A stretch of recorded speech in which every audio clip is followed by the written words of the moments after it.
Really, when I start thinking about community engagement, I think about a campaign that Children's Defense Fund has, which is our Cradle to Prison Pipeline campaign.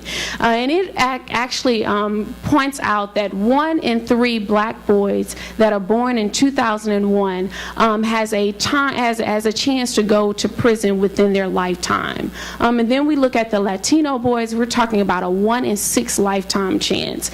And when I first heard that statistic, I felt like that was so big, that was absolutely nothing that I could possibly do to make a difference in dismantling those children's pipelines.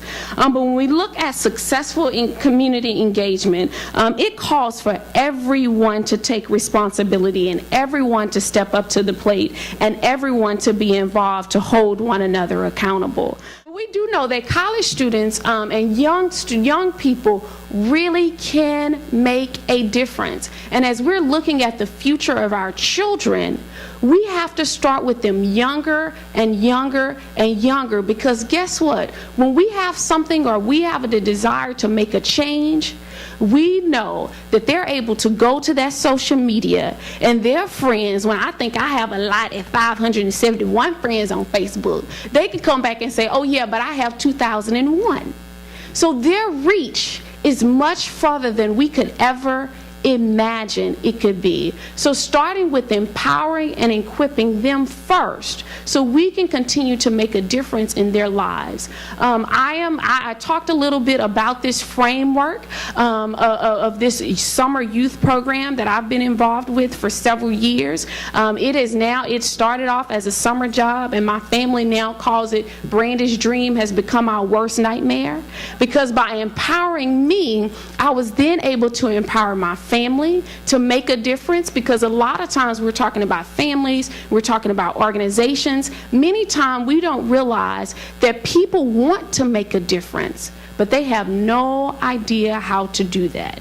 And so what are we doing in this room to make sure that we're equipping those individuals with the tools that they need to serve as advocates for themselves and for their communities? Many times we look at community engagements. What do we see? We see organizations coming into a community, providing a service for that community, and then they're gone due to funding, due to they think that that community no longer needs their services. But really, when we're talking about community engagement, we have to look at what can we do as organizations to empower that community to believe and know that this is something that they truly need, and equip them with the tools that they need to carry out the decision making and the skills and the tools that they need to make a difference within their community. Okay, so right after college for 8 years, I worked with teen parents through the Houston Independent School District. Informing elected officials was something that our teen parents needed to know how to do. Why? Because they are the generation of the parents that need to know how to advocate for their children. I will say now I'm thinking, what are we doing to make sure that people understand that our elected officials were people first? They weren't just policymakers, they were people first. So how do we become creative enough to inform our elected officials on what to do? Now is the time for us to take all of our individual puzzle pieces. We're talking about the future of our children and putting those puzzle pieces together.